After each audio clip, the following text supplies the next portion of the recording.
Hiding his face from the media, Joseph Fritzl makes his first public appearance since his arrest in April last year.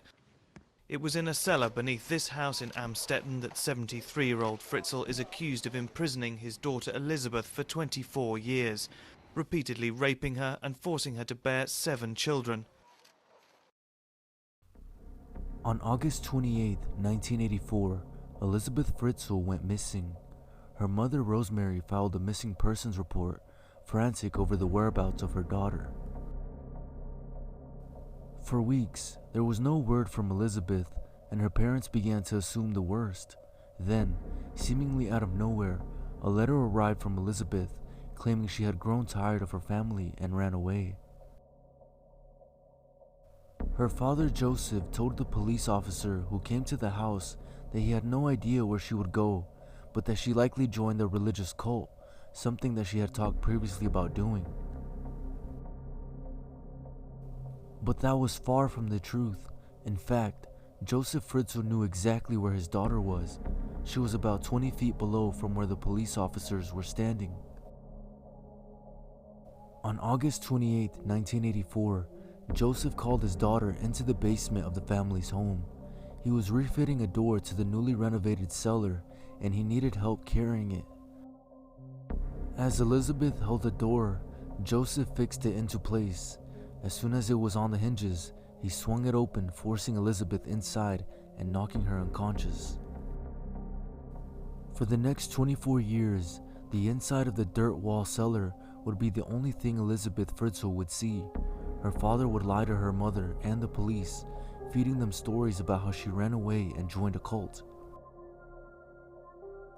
Eventually, the police investigation into her whereabouts would run cold, and before long, the world would forget about the missing Fritzl girl. But Joseph Fritzl wouldn't forget, and for the next 24 years, he would make that very clear to his daughter.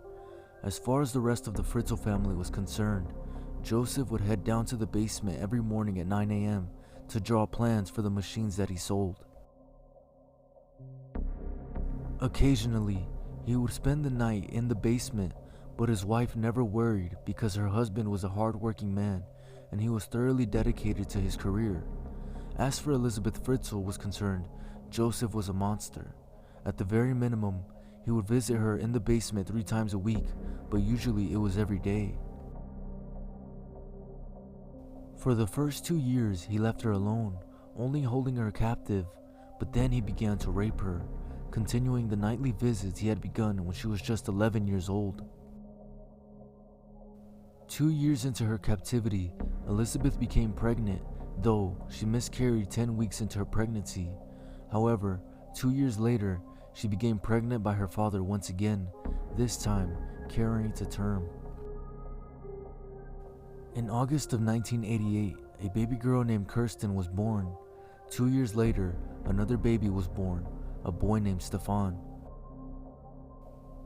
Kirsten and Stefan remained with their mother in the basement for the remainder of her imprisonment. They were brought weekly rations of food and water by Joseph.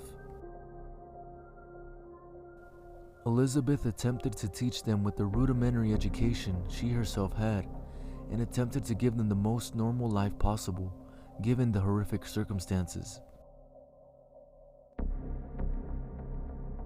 Over the next 24 years, Elisabeth Fritzl would give birth to 5 more children, but only 1 more was allowed to remain in the basement with her. 1 child died shortly after birth, and the other 3 were taken upstairs to live with Rosemary and Joseph. Joseph didn't just bring the children upstairs to live with them, however. In order to conceal what he was doing from Rosemary, he staged elaborate discoveries of the children, often involving placing them in the bushes near the home or on the doorstep. During each plot, the child would be swaddled neatly and accompanied by a note that was allegedly written by Elisabeth, claiming that she couldn't take care of the baby and she was leaving it with her parents for safekeeping.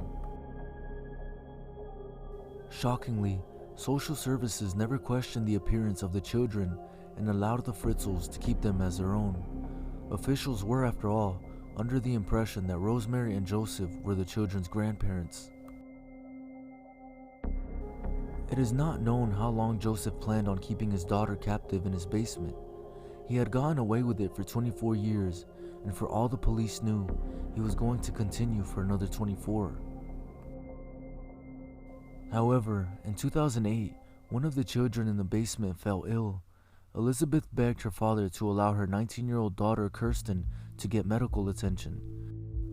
Joseph then agreed to take her to the hospital. He removed Kirsten from the basement and called an ambulance, claiming he had a note from Kirsten's mother explaining her condition.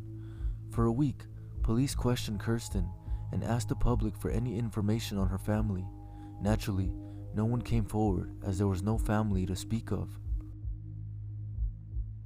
Eventually, the police began to grow suspicious of Joseph and reopened the investigation into Elisabeth Fritzl's disappearance.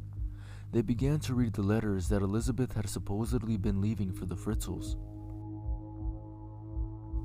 Investigators began to see inconsistencies in the letters. Whether Joseph finally began to feel the pressure of being caught or had a change of heart regarding his daughter's captivity, the world may never know. On April 26, 2008, he released Elisabeth from the basement for the first time in 24 years. She immediately went to the hospital to see her daughter, where hospital staff alerted police about her suspicious arrival. That night, she was taken into custody to be questioned about her daughter's illness and her father's story.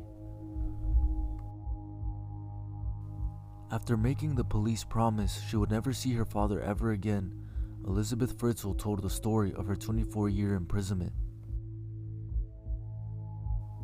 She explained that her father kept her in the basement and gave birth to 7 of his children.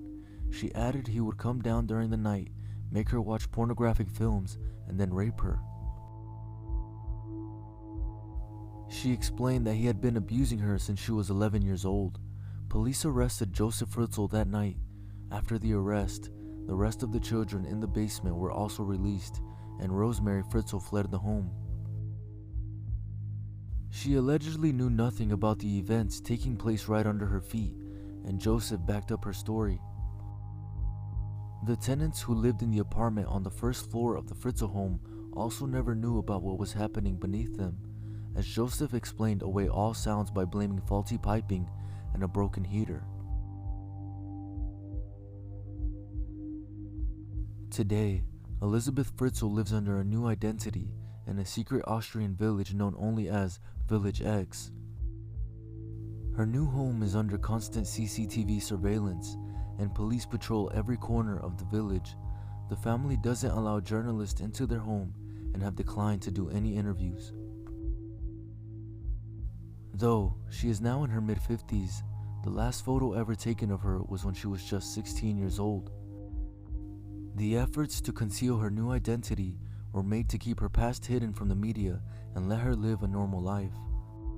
However, many people believe they have done a better job of ensuring her immortality as the girl held captive for 24 years.